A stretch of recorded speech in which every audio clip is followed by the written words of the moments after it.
Swastiastu. Perkenalkan, nama saya Niwayan Damiasih. Saya bertugas di SD Negeri 2 Sanur, mengajar di kelas 6. Saya juga merupakan mahasiswa Universitas Hamzah-Nuadi dalam program PPG Daljab Angkatan 4 tahun 2020. Pada pagi hari ini, Selasa 15 Desember 2020, saya akan melaksanakan kegiatan uji kinerja dengan materi tema 5 wirausaha, subtema 2 usaha di sekitarku, pembelajaran 3 dan 4. Pada kegiatan mengajar ini ada 2 tahap proses yang harus diikuti. Pertama, kegiatan asinkronus, di mana guru akan mengirimkan link pertemuan secara virtual melalui Zoom Meeting, mengirimkan LKPD, materi ajar berupa handout, dan soal evaluasi pada akhir pertemuan. Kemudian, guru akan melakukan tahap kedua, yaitu pertemuan secara sinkronus melalui pertemuan Zoom Meeting. Selamat menyaksikan. Om Santi Santi Santi Om.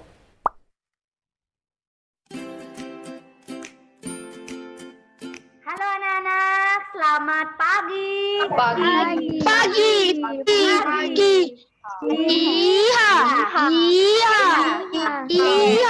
Yes. Om Swastiastu. Anak-anak, apa kabar hari ini anak-anak? Biasa. Hebat. Semuanya luar biasa semangatnya, walaupun cuaca mendung, kalian tetap bisa mengikuti Zoom Meeting pada pembelajaran hari ini. Sudah sarapan sebelum mengikuti pembelajaran pada pagi hari ini? Sudah. Ya, bagus sekali anak-anak. Jadi ingat selalu memulai aktivitas dengan sarapan terlebih dahulu agar tenaganya kuat dan konsentrasinya tinggi. Nah anak-anak, senang sekali Bu Guru bisa kembali mendampingi kalian dalam proses pembelajaran secara daring. Karena seperti yang kita ketahui bahwa kita masih berjuang melawan COVID 2019. Semoga COVID ini cepat berlalu. Ibu harap kalian selalu menjaga kesehatan, apalagi musim hujan, dan selalu mengikuti protokol kesehatan. Anak-anak, tadi Ibu sudah cek, kalian sudah mengisi daftar absen online-nya. Untuk memastikan kembali kesiapan kalian dalam belajar, Ibu akan absen terlebih dahulu. Fani hadir? Hadir, Bu. Riko hadir? Hadir, Bu. Isyana hadir? Hadir, Bu. Wah, luar biasa ya, semua disiplin, dan Ibu harap kalian nanti mengikuti pembelajaran secara sungguh-sungguh. Ibu juga sudah mengirimkan kalian materi berupa LKPD dan juga bahan ajar yang dalam bentuk handout. Harapkan kalian sudah mempelajari materi yang Ibu kirimkan, yaitu berupa handout dan LKPD. Karena LKPD dan handout ini bisa kalian gunakan untuk membantu kalian mengikuti pembelajaran secara baik. Nah anak-anak, sebelum kita memulai pembelajaran, marilah kita berdoa terlebih dahulu menurut agama dan kepercayaan masing-masing. Tadi yang paling semangat, Riko. Silakan Riko pimpin teman-temannya untuk berdoa. Teman-teman, sebelum kita memulai pelajaran, kita berdoa menurut kepercayaan dan agama masing-masing. Berdoa dimulai. Terima kasih Riko. Semoga kegiatan pembelajaran pada pagi hari ini berjalan dengan baik. Untuk memupuk rasa nasionalisme kalian dan cinta tanah airnya, mari kita bersama-sama menyanyikan lagu Indonesia Raya melalui tampilan video berikut ini. Terima kasih atas semangatnya dan kesungguhannya telah menyanyikan lagu Indonesia Raya dengan penuh kesungguh-sungguhan, karena kalian semua ini hebat, luar biasa, sudah mampu mengamalkan sila ketiga. Bagus sekali. Nah anak-anak, untuk lebih semangat lagi dalam proses pembelajaran pada pagi hari ini, Mari kita nyanyikan lagu Mars PPK melalui tayangan video berikut ini. Pasti kalian menyanyikan lagu Mars PPK dengan penuh semangat dan keceriaan. Ibu harap semua nilai-nilai baik yang ada di lagu Mars PPK bisa kalian amalkan dalam kehidupan sehari-hari. Anak-anak, untuk membakar semangat kalian supaya lebih semangat, mari kita lakukan tepuk hebat. Kalian tepuk hebat. Kamu hebat, kamu hebat, hebat, kamu hebat, hebat. Nah, sebelum Bu Guru memulai kegiatan pembelajaran, ada kata-kata motivasi untuk lebih semangat lagi belajar di pagi hari ini. Pribadi disiplin, bertanggung jawab, percaya diri, dan setiap masalah akan ada solusi jika bersungguh-sungguh dan bekerja keras. Pada pagi hari ini kita akan belajar tema 5 wirausaha, sub tema 2 usaha di sekitarku, pembelajaran 3 dan 4. Kita memulai pembelajaran, silakan dulu simak dan baca baik-baik tujuan pembelajaran pada tampilan PowerPoint berikut. Itulah tujuan pembelajaran yang sudah kalian simak dan baca sendiri. Ibu harap kalian lebih fokus dalam pembelajaran sehingga tujuan pembelajaran yang kita tetapkan bisa kita capai 100%. Cobalah kembali perhatikan gambar berikut ini. Analisis keberagaman ekonomi apa saja yang ada pada tampilan gambar berikut. Bu, silakan Pani. jadi di gambar ini ada pekerjaan seorang nelayan, polisi, petani, arsitek, dokter, penyadap karet, peternak ikan, peternak sapi, petani padi, tukang fotokopi, tukang pemangkas rambut, dan warung-warung makanan. Luar biasa, Pani. Jadi semua sudah disebutkan dengan sangat teliti. Dari keberagaman ekonomi masyarakat tersebut, adakah manfaatnya bagi kalian dan lingkungannya? Manfaat bagi lingkungan dan saya sendiri yaitu bisa memenuhi kebutuhan keluarga, bisa membeli bahan-bahan pokok. Sekian, terima kasih. Ya, bagus sekali, luar biasa jawabannya. Nah, apakah yang bisa melengkapi pendapat Dewi? Silakan Riko. Nah, Terima kasih atas waktu guru dan teman-teman. Jadi, manfaat keberagaman ekonomi di lingkungan sekitar kita yaitu menciptakan lapangan kerja, meningkatkan kualitas hidup, meningkatkan pemerataan pendapatan, memanfaatkan dan memobilisasi sumber daya, dan meningkatkan kemajuan diri setiap wirausaha. Sekian, terima kasih. ya, luar biasa jawaban Riko. Beri jempol pada Riko. Jempol. Anak-anak, itulah berbagai manfaat keberagaman wirausaha. Di Indonesia bukan hanya keberagaman wirausaha saja yang ada ya. Semua di Indonesia itu beragam. Karena itu negara Indonesia kita disebut dengan semboyannya apa, Nana? Bhinneka Tunggal Ika. Ya, adakah yang tahu artinya apa itu Bhinneka Tunggal Ika? Arti dari semboyan Bhinneka Tunggal Ika adalah berbeda-beda tetapi tetap satu jua. Ya, luar biasa ya Nelsa, bagus sekali. Nah, karena itu penting bagi kita untuk mempelajari keberagaman agar bisa saling menghargai. Nah, karena itu pada pagi hari ini kita akan bermain peran tentang keberagaman wirausaha yang ada di lingkungan kalian.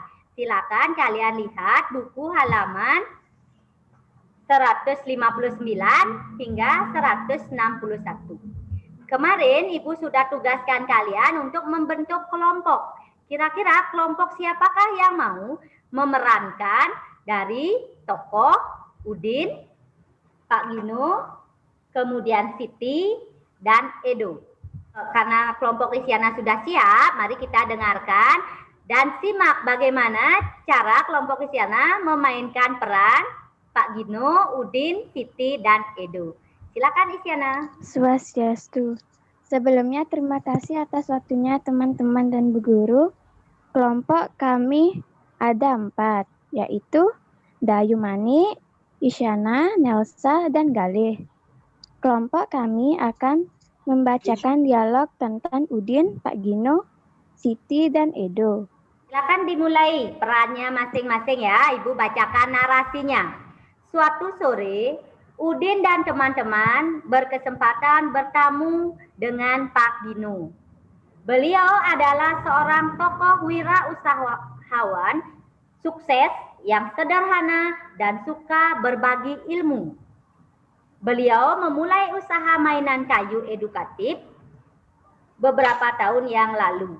Sekarang produknya sudah dikenal dan digunakan oleh berbagai TK dan taman bermain.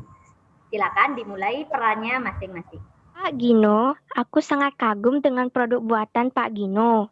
Suatu saat nanti, aku ingin bisa menjadi wirausahawan sukses seperti Bapak. Bagaimana awal mula Pak Gino memulai usaha ini? Bapak saya seorang pengrajin kayu. Sejak kecil, saya sering membantu Bapak. Bapak sering membuatkan saya mainan dari sisa-sisa kayu. Mainan-mainan itu membantu saya untuk lebih mudah memahami pelajaran matematika. Nah, kemudian saya memiliki keinginan untuk membuat berbagai mainan kayu. Saya ingin mainan itu juga membantu anak-anak memahami pelajarannya. Oh, jadi kita bisa memulai suatu usaha dengan bekal keterampilan, hobi, dan kreativitas yang kita miliki ya, Pak. Aku gemar mencoba berbagai resep masakan. Wah, mungkin suatu saat nanti aku bisa membuka usaha toko kue ya. Kalau aku suka bermain bola, usaha apa ya yang bisa aku jalani di masa depan? Apakah membuat bola? Mungkin saja, biasanya, kalau kita memiliki minat terhadap suatu hal, ide dan kreativitas akan berkembang dengan sendirinya. Apakah ketika Bapak bermimpi membuat usaha mainan kayu, Bapak yakin akan laku di pasaran? Oh, saya tidak sekadar bermimpi. Saya juga melakukan survei sebelum memulai usaha dari sana. Saya temukan bahwa banyak anak yang membutuhkan mainan yang mendidik. Ketika saya akan memulai usaha, produk sejenis belum ada di pasaran. Oleh karena itu, saya memberanikan diri memulainya. Setelah kalian menyaksikan pemeran dari dialog-dialog yaitu Siti, Udin, Pak Gino, dan Edo, kira-kira bisakah kalian menjawab pertanyaan dari LKPD yang akan Ibu sajikan sebagai berikut? Sikap apa yang harus dimiliki oleh seorang wirausahawan? Pertanyaan yang kedua, faktor-faktor apa saja yang harus diperhatikan saat akan melakukan usaha? Nah, silakan kalian berdiskusi ya, waktunya 5-7 menit untuk menjawab soal LKPD ini. Adakah yang bisa menjawab pertanyaan nomor 1 dan nomor 2? 1, sikap apa yang harus dimiliki oleh seorang wirausahawan? Saya, Bu. Nah, silakan yang menjawab. Tasya. Sikap yang harus dimiliki oleh seorang wirausahawan adalah percaya diri, jujur dan tekun, berani mengambil resiko, dan kepemimpinan. Ya, luar biasa. Soal nomor 3 dan nomor 4. Siapakah yang mau mengungkapkan pendapatnya untuk soal nomor 3? Silakan Krisna jawab soal nomor 3. Sebelumnya terima kasih atas waktunya Bu Guru dan teman-teman. Saya akan menjawab soal nomor 3 LKPD. Yang harus dilakukan supaya usaha kita dikenal oleh masyarakat, yakni menawarkan produk secara langsung kepada konsumen, mempromosikan produk melalui iklan, membuka tempat usaha di pusat keramaian. Sekian, terima kasih. Wah, luar biasa ya Krisna. Pasti Krisna ini sudah punya usaha orang tuanya ya, karena tahu sekali apa yang harus dilakukan oleh seorang wirausahawan. Benar Krisna? Benar, Bu. Ya, usaha apa kira-kira yang dilakukan oleh orang tuanya? Penjual tanaman hias. Ya, nanti kamu boleh memberikan ide pada orang tuanya untuk melakukan berbagai kiat-kiat promosi, karena promosi itu penting supaya produk kita dikenal oleh masyarakat luas. Sekali anak-anak, diskusinya Nah, untuk pertanyaan LKPD lainnya nanti bisa kalian kirimkan melalui WA Group. Anak-anak di dalam mencari jawaban dari LKPD dan menambah wawasan kalian, kalian bisa melihat materi tambahan melalui handout yang sudah Ibu kirimkan. Anak, jadi kalian tadi sudah menjawab soal LKPD, bermain peran, dan mengetahui bagaimana cara mempromosikan suatu produk, bagaimana tanggung jawab wirausahawan. Nah, sekarang kita akan kembali lagi membuat suatu rencana laporan tentang jenis usaha impian yang kalian miliki. Jadi silakan dibaca dari A sampai G, petunjuk-petunjuk laporan yang harus kalian buat. Yang pertama, kalian harus menentukan jenis usaha impian. Kemudian yang kedua, target konsumen atau pembeli. Yang terakhir adalah menuliskan rencana kreasinya dengan gambar yang menarik. Ibu beri waktu 5-10 menit untuk merancang bagaimana impian dari usaha yang akan kalian jalankan ketika nanti sudah dewasa. Bagaimana? Kira-kira adakah yang berani mengemukakan laporan tentang rencana usaha impian di masa depannya? Ani untuk mengemukakan. Waktunya Ibu Guru teman-teman, saya akan mempresentasikan laporan kegiatan. Pertama, jenis usaha impian saya adalah membuka warung makanan yang menjual makanan seperti sosis bakar, dimsum, dan roti bakar. Kedua, target konsumen atau pembeli yang akan menggunakan produk saya di masa depan nanti adalah pangsa pasar seperti anak muda, anak sekolah, orang dewasa, keluarga, dan teman. Yang ketiga, harga jual produk saya. Yang pertama, sosis bakar saya jual seharga 10.000, dan kedua, dimsum seharga 5.000 per pieces. Yang ketiga, roti bakar seharga 10.000. Dan keempat, tempat usaha melakukan kegiatan wirausaha ini di angkringan depan rumah yang diset dengan interior Instagramable. Yang kelima, sikap yang harus diterapkan agar usaha yang saya jalankan ini sukses adalah tekun, rajin, memiliki modal usaha yang cukup, dan memiliki tim kerja yang solid, dan rajin mempromosikan produk. Yang keenam, beginilah rancangan produk yang akan saya jual nanti. Sekian presentasi saya ucapkan. Karena yang kalian buat luar biasa semua, di masa depan kalian akan menjadi generasi abad 21 yang sukses ya. Ibu selalu berdoa. Nah, anak-anak, sekarang kita akan melanjutkan materi untuk produk dan juga rencananya. Silakan kalian nanti share di WA Group lengkap dengan foto produknya dan keterangannya. Ibu tunggu ya, anak-anak. Anak-anak, kita akan melanjutkan pembahasan materi berikutnya. Magnet di zaman milenial ini bisa dibentuk sebuah kalung dan gelang. Nah, kalung dan gelang dari magnet ini sangat bermanfaat bagi kesehatan. Juga bisa membuka peluang usaha. Nah, anak-anak, kira-kira bisakah kalian menyebutkan apa saja manfaat magnet bagi kesehatan? Manfaat magnet untuk kesehatan di dalam kehidupan sehari-hari adalah untuk sebagai pengobat terapi, pengobatan untuk yang susah tidur. Kan Gosabi lengkapi pendapat dari Pani. Manfaat magnet dalam kehidupan sehari-hari adalah untuk kesehatan, seperti terapi magnet dalam bentuk kalung dan gelang. Seperti yang Gosabi katakan dan Pani, banyak sekali manfaat magnet, yaitu bagi kesehatan. Terutama magnet ini juga bisa dijadikan sebagai usaha yang mendatangkan keuntungan. Karena bisa dibuat secantik mungkin, seperti yang dikatakan Gus Abi ya. Jadi bisa dibentuk menjadi kalung, gelang, dan ini memiliki khasiat seperti yang dikatakan oleh Pani. Khasiatnya menyembuhkan sulit tidur, sebagai terapi, merilekskan tubuh. Bagus sekali ya. Nah, untuk lebih dalamnya lagi, karena materi magnet ini sangat bermanfaat, kita harus lebih mengenalnya terlebih dahulu, terutama sifat-sifat magnet. Melalui tayangan video pembelajaran yang Ibu akan tampilkan, silakan kalian simak dengan baik bagaimana sifat-sifat magnet. Yang pertama, magnet dapat menarik benda dari bahan tertentu.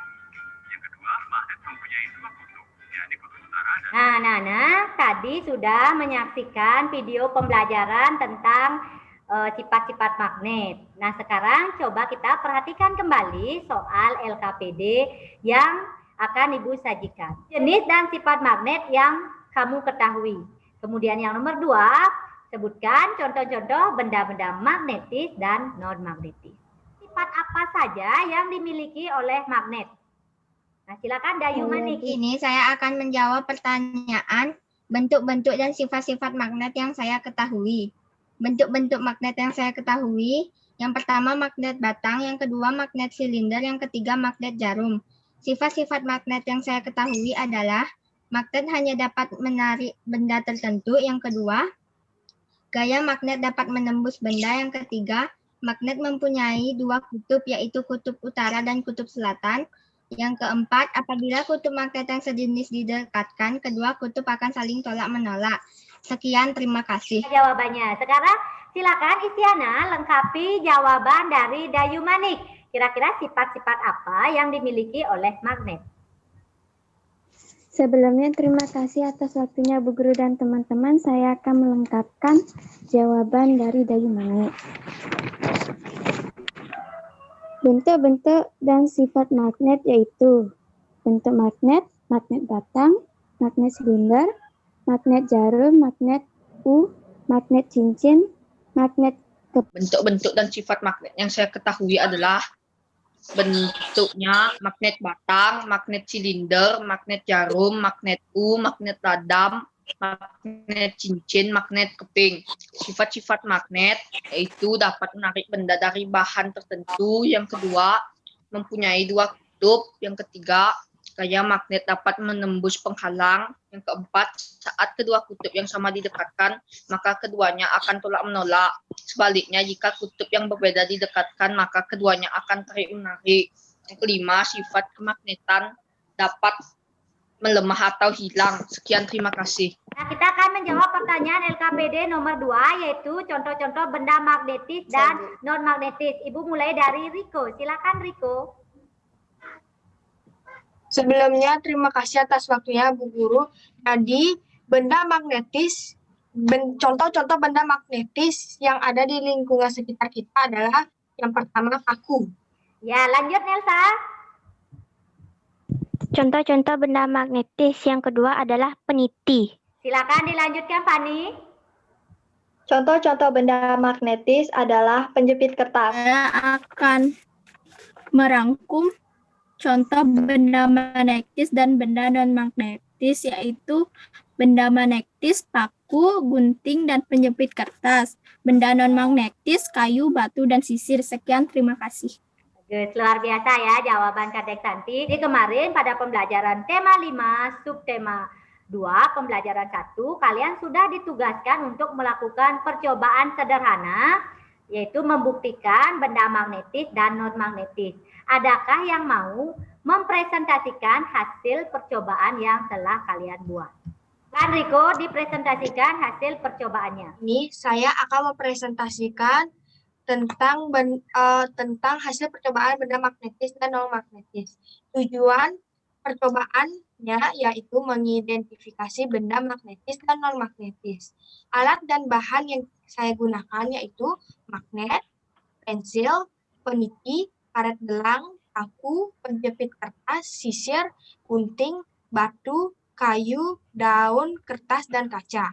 Langkah-langkahnya, yang pertama ambil magnet, yang kedua dekatkan ke benda-benda yang tersedia secara bergantian. Yang ketiga amati apa yang terjadi. Yang terakhir catat hasil pada pengamatan pada tabel. Hasil percobaannya yaitu peniti, paku, penjepit kertas, gunting termasuk benda magnetis karena dapat ditarik oleh magnet. Sedangkan pensil, karet gelang, sisir, batu, kayu, daun, kertas, dan kaca termasuk benda non-magnetis karena tidak dapat ditarik oleh magnet. Sekian dari presentasi saya. Terima kasih.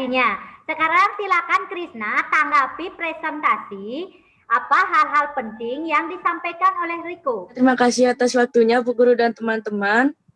Saya akan menanggapi hasil percobaan dari Riko. Benda magnetis adalah benda yang dapat ditarik oleh magnet, sedangkan benda non-magnetis adalah benda yang tidak dapat ditarik oleh magnet. Benar ya, semua yang kalian presentasikan tentang benda-benda magnetis dan non-magnetis yang ada di sekitarnya. Jadi, magnet itu hanya bisa menarik benda-benda yang terbuat dari logam. Sementara benda-benda yang tidak dibuat dari logam, maka tidak dapat ditarik oleh magnet. Itu membutuhkan sebuah karyawan kalau berkembang dengan pesat. Karyawan tersebut mencari lowongan pekerjaan melalui pamflet. Nah, dalam pamflet itu terdapat formulir. Nah, di dalam formulir itu kalian harus melengkapi identitas dirinya. Nah, coba perhatikan seperti yang kalian ketahui bahwa daftar riwayat hidup itu adalah daftar yang berisi data pribadi. Komponen-komponen yang harus ada dalam daftar riwayat hidup itu yang pertama data pribadi. Data pribadi itu ada nomor telepon, jenis kelamin, tempat tanggal lahir, nama lengkap, agama. Kemudian yang kedua, dalam daftar riwayat hidup harus mencantumkan bidang yang diminati. Seperti misalnya bidang seni, bidang komputer atau teknologi. Dan dalam daftar riwayat hidup juga tercantum riwayat pendidikan. Jadi untuk kalian, riwayat hidup pendidikannya adalah baru TK ya. Jadi TKA, TKB, SD. Kemudian selanjutnya yang perlu dicantumkan lagi dalam daftar riwayat hidup adalah ekstrakurikuler atau kursus yang diikuti, kecakapan, dan yang terakhir harus memuat kesimpulan. Nah, anak-anak, sekarang kita akan menjawab apa tujuan kita membuat daftar riwayat hidup. Terima kasih atas waktunya Ibu Guru dan teman-teman. Sekarang saya akan menjelaskan apa tujuan kita membuat daftar riwayat hidup. Tujuan dari daftar riwayat hidup adalah untuk mengenal data diri seseorang. Sekian, terima kasih. Tiba saatnya sekarang kalian, karena telah mendengarkan materi yang Ibu sampaikan, kemudian dari hasil diskusi, sekarang kita akan melanjutkan bagaimana cara membuat daftar riwayat hidup beserta petunjuknya berdasarkan tugas kemarin yang Ibu sudah tugaskan pada pembelajaran tema 5, subtema 2, pembelajaran 1. Kalian telah memiliki peta pikiran tentang komponen-komponen yang harus dicantumkan dalam daftar riwayat hidup. Sekarang silakan kalian buat daftar riwayat hidup kalian sendiri dengan memasukkan semua komponen-komponen yang telah Ibu jelaskan tadi. Ibu beri waktu mengerjakan 5-10 menit. Kalian yang mau mempresentasikan hasil dari membuat daftar riwayat hidup kalian sendiri. Ya, terima kasih atas waktunya Ibu Guru dan teman-teman. Di sini saya akan mempresentasikan daftar riwayat hidup saya. Dimulai dari data pribadi. Nama saya adalah Ayu Fantasari dan alamat saya di Jalan Bypass Ngurah Rai, Ganuri 2, nomor 32, Sanur. Status saya adalah pelajar, kode pos saya adalah 80227, nomor telepon saya adalah 081 953 229 4941. Jenis kelamin saya adalah perempuan, tempat dan tanggal lahir saya di Denpasar Selatan, 9 November 2008. Keluarga negara saya adalah Indonesia, agama saya ada Hindu. Bidang yang saya minati adalah saya berminat di bidang sejarah IPS. Riwayat pendidikan saya di tahun 2014 sampai di tahun 2015 adalah TK Bali Beach. Ekstrakurikuler dan kursus yang saya ikuti adalah ekstrakurikulernya yoga dan pramuka. Kecakapan saya adalah membuat dan membaca cerita fiksi. Kesimpulannya, saya berminat di bidang pengetahuan sejarah IPS. Kecakapan saya adalah membuat dan membaca cerita fiksi. Demikian, daftar riwayat hidup ini saya buat dengan sebenarnya. Sekian, terima kasih. Nah, baik anak-anak, bagus sekali presentasinya, rinci, dan juga sangat Jelas ya, jadi jelas semua dikatakan sudah lengkap komponennya. Sekarang adakah yang mau memberikan pendapat? Kira-kira hal penting apa saja yang kamu catat dari presentasi tentang daftar riwayat hidup yang dikemukakan oleh Fani? Silakan Riko, kemukakan hal-hal penting apa yang dikemukakan oleh Fani terkait daftar riwayat hidupnya. Sebelumnya, terima kasih atas waktunya Bu Guru dan teman-teman. Informasi penting yang dapat dari daftar riwayat hidup Fani adalah agama Hindu, bidang yang diminati adalah sejarah, IPS, riwayat pendidikannya tahun 2014 sampai 2015 TK Bali Beach. Ekstrakurikuler dan kursusnya adalah yoga dan pramuka. Kecakapannya adalah membuat dan membaca cerita fiksi. Sekian, terima kasih. Ya, luar biasa. Beri jempol untuk Fani dan Riko ya. Jempol. Salut. Baik, silakan sekarang. Hal penting apa yang Bu Tata bisa catat? Sebelumnya, terima kasih atas waktunya Bu Guru dan teman-teman. Saya akan memberitahu hal-hal penting yang saya dapat dari presentasi Gek Fani.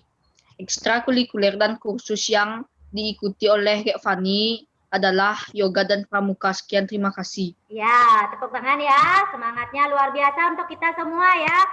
Nah, anak-anak, dengan dibacakannya daftar riwayat hidup, itu adalah materi terakhir pada siang hari ini.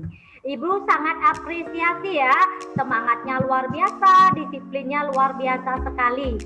Jadi, semoga materi yang Ibu sampaikan bisa bermanfaat dan menambah wawasan yang kalian miliki. Namun sebelum itu, adakah yang mau menyimpulkan? Kira-kira kita belajar apa pagi hari ini? Silakan Riko.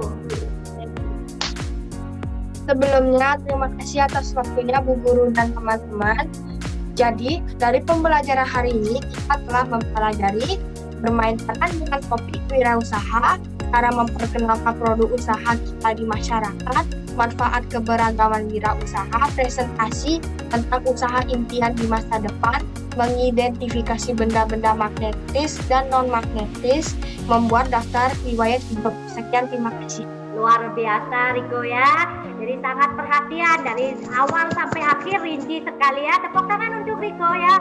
Berhasil dengan baik menyampaikan kesimpulannya.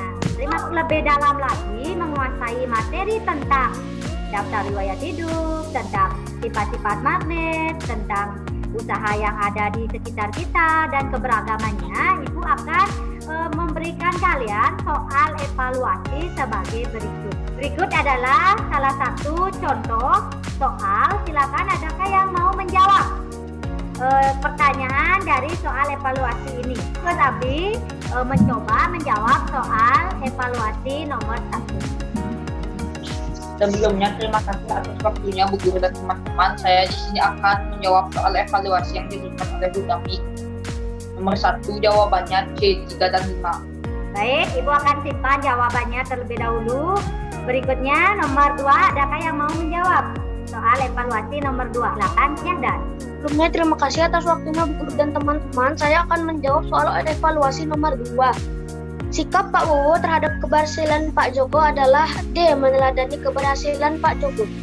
Sekian, terima kasih. Ya, nanti Ibu akan simpan jawabannya. Dan untuk anak-anak yang lain, silakan nanti kerjakan soal evaluasi dengan sungguh-sungguh dan hati-hati.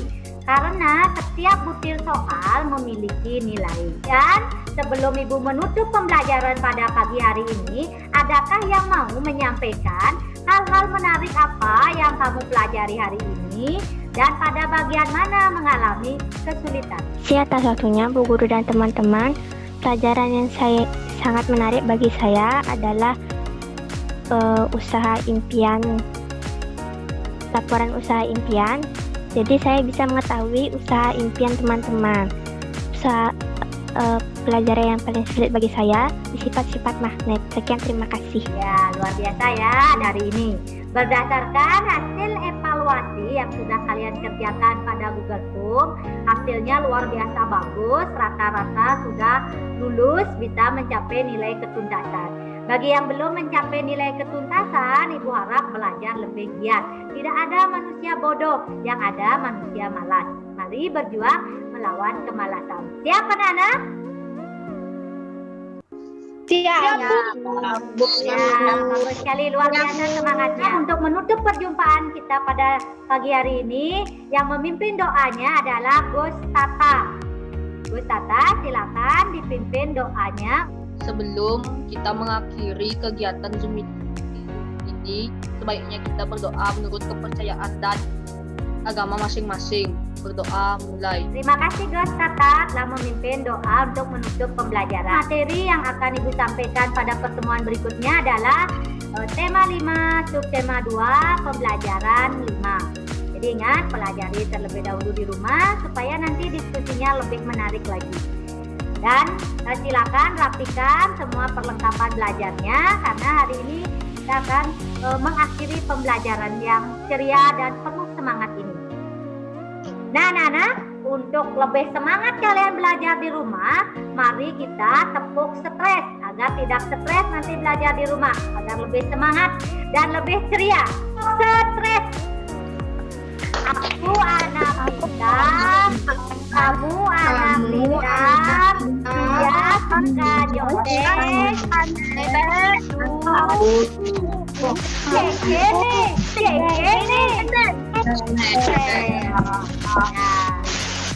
Ya, anak-anak, jangan stres-stres ya, tetap belajar di rumah, jaga protokol kesehatan. Sampai jumpa, anak-anak. Ada materi berikutnya. Sampai jumpa. Sampai jumpa.